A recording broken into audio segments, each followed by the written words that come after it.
tous et à toutes et bienvenue dans cette nouvelle vidéo pour un retour de lecture concernant un nouveau livre de Lorraine Fouché. Celui-ci est Une vie en échange.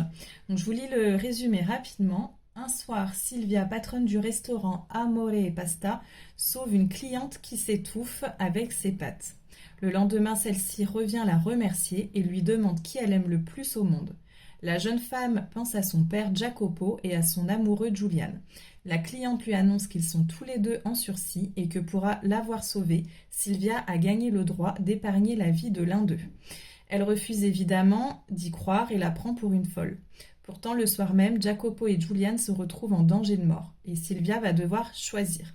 Une comédie romantique pleine de rebondissements à la lisière du fantastique. Donc j'ai bien aimé ce livre. Déjà, il est très rapide à lire, il y a très peu de pages. Et les chapitres sont comme pour le dernier livre. Voilà, c'est des chapitres traditionnels. On ne parle pas il n'y a pas un chapitre par personne, avec un retour en arrière sur un personnage dont on ne sait pas qui c'est dès le début. Non, là, c'est des chapitres, 1, 2, 3, 4, 5, 6, 7, etc. Tout simple.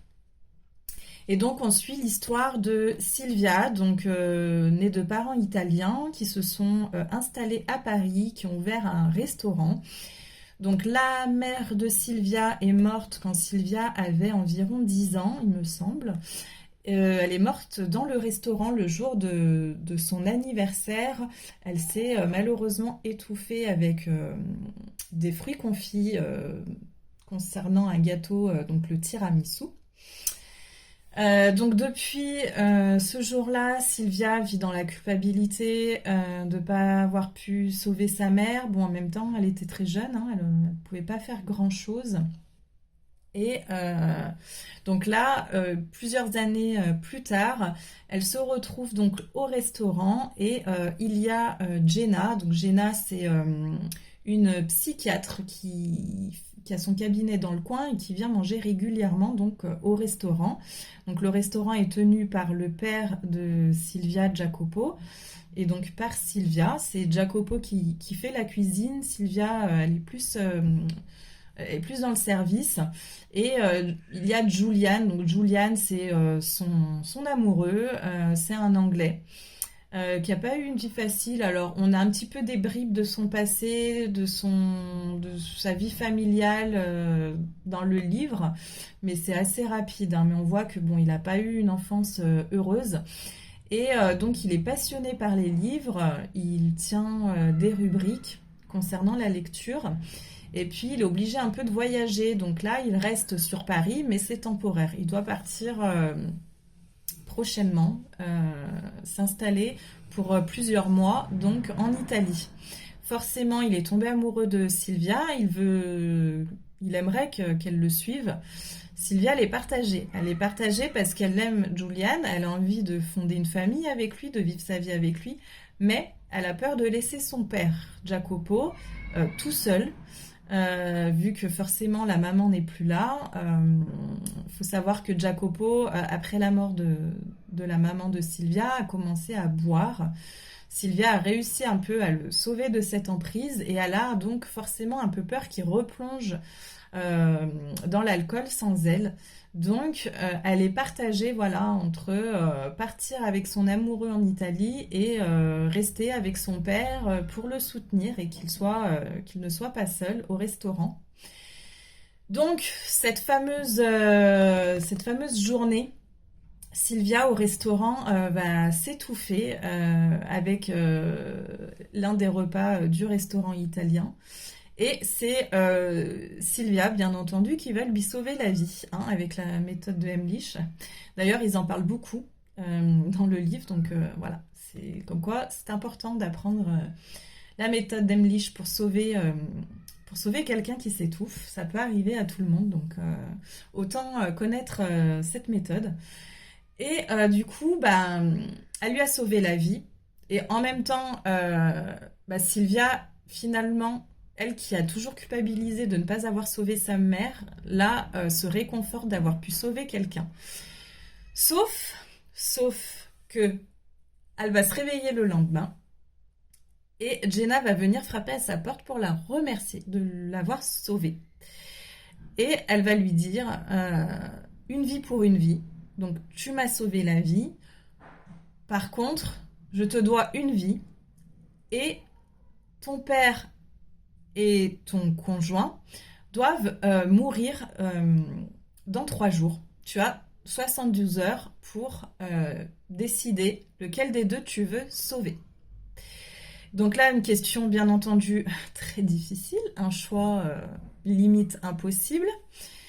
Et donc Sylvia au début la prend pour une folle, elle la croit pas du tout. Forcément, elle se dit qu'est-ce qu'elle me raconte, c'est du surnaturel, c'est pas possible. Et va arriver le premier accident. Donc ça va être Juliane. Et là, elle va du coup se faire endormir par une piqûre de tranquillisant par Jenna. Et en fait, en s'endormant avec ce tranquillisant, elle va se retrouver plusieurs années plus tard en découvrant quelle serait sa vie sans Julian. Alors, je vous dis pas tout, je vais pas tout vous spoiler, mais en gros, on découvre sa vie sans Julian. On imagine bien que c'est pas terrible. On découvre un petit peu tout ce qui va se passer plusieurs années après la mort de Julian. Et puis, finalement, elle se rendort et elle se réveille le matin, comme le premier matin, de tout ce qui s'est passé, comme si c'était le premier jour. Et finalement, elle s'aperçoit que Julian n'est pas mort, que elle revoit Jenna et Jenna lui dit en fait, tu as 72 heures pour te décider, mais pendant ces 72 heures, tu vas avoir un aperçu de ce que serait la mort de Julian et de ce que serait la mort de Jacopo. Et tu auras un aperçu également de l'avenir que tu pourrais avoir sans l'un ou sans l'autre. Donc, elle a eu ce premier aperçu avec Julian. Elle va avoir donc le deuxième jour, mais ça du coup, elle est au courant, qu'il va avoir la mort de son père. Elle essaye malgré tout de tout faire pour pas que ça ne se réalise, mais ça se réalisera quand même. Donc, il y aura la mort de son père. Rebolote, elle se fait rendormir de tranquillisant par la psychiatre. Elle a un aperçu de nouveau de ce que serait sa vie sans son père.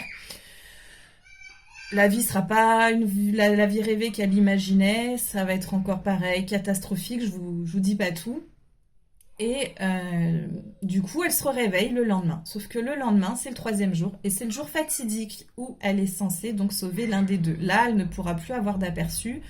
Elle les a déjà eus. Là, il va falloir vraiment prendre cette fameuse décision. Donc, je vais pas tout vous raconter parce que voilà, la suite, je vais pas vous dire la décision, je vais pas voilà vous dire ce qui va se passer ensuite, les conséquences de son choix. En tout cas, tout ce que je peux vous dire, c'est que la fin ne s'y attend pas du tout parce qu'en fait, on se fait à l'idée que bah du coup que elle doit faire ce choix. On se fait à l'idée que c'est un choix surnaturel. Finalement, au début, on se dit oulala, mais c'est pas la vie réelle, on est dans le surnaturel, ça arrivera jamais en vrai tout ça. Donc on se fait cette idée-là, mais en fait le final du coup n'est pas si surnaturel que ça, et en fin de compte on s'était voilà, on se retrouve un peu perturbé parce que du coup on n'est pas dans ce choix surnaturel. Donc je vais pas vous en dire plus, justement, je vous laisserai découvrir la fin. Et puis, tout à côté de ça, on a des personnages. Alors, on a les habitués du restaurant. Donc, forcément, il y a Jenna, mais il y a aussi Raffaella, une Italienne donc qui loge en France, enfin à Paris depuis peu. C'est une Italienne qui est très riche, qui vient d'une famille très aisée, qui était amoureuse d'un sculpteur italien, mais qui lui n'avait pas du tout les moyens. Forcément, la famille de Raffaella n'a pas été d'accord pour qu'elle continue son histoire avec ce sculpteur. Et donc finalement, elle n'a jamais refait sa vie, elle a toujours pensé à lui. Et, Et du coup, elle est venue, voilà, je vous en dis pas plus parce que c'est pareil, en fait, vous allez découvrir au fil de l'histoire un petit peu ce qui va en être de cette histoire avec ce sculpteur. Mais voilà, alors, du coup, elle est revenue à Paris pour lui. Et on suit aussi à travers tous ces personnages le parallèle de l'histoire de Tom aussi. Alors Tom, c'est un Américain qui est devenu aveugle. On sait juste qu'il faut pas lui parler de cinéma. Voilà. Et il est jeune et il est devenu aveugle un peu du jour au lendemain et il vit très mal tout ça. Et on va découvrir un peu pourquoi, le pourquoi du comment. Voilà. Et donc tous ces personnages sont liés entre eux. Et donc on va découvrir un petit peu au final ce qui va en être de tout le monde. Donc c'est un livre franchement que j'ai bien aimé. Il est vraiment très facile à lire, très rapide. Euh, on se met facilement dans la peau de tous ces personnages. On se prend d'affection pour ces personnages-là. Et, on... et puis il y a cette histoire aussi qui est assez rocambolesque, quoi, parce que le final n'est pas du tout... en tout cas, le dénouement n'est pas du tout celui auquel on pense dès le début. Et on se retrouve un petit peu surpris, très surpris à la fin. Donc voilà, je vous laisse découvrir ce livre. Et puis en attendant, je vous souhaite une bonne rentrée, de bonnes découvertes sur d'autres lectures. Et puis je reviens vers vous donc pour vous faire le récit d'un prochain livre. À bientôt!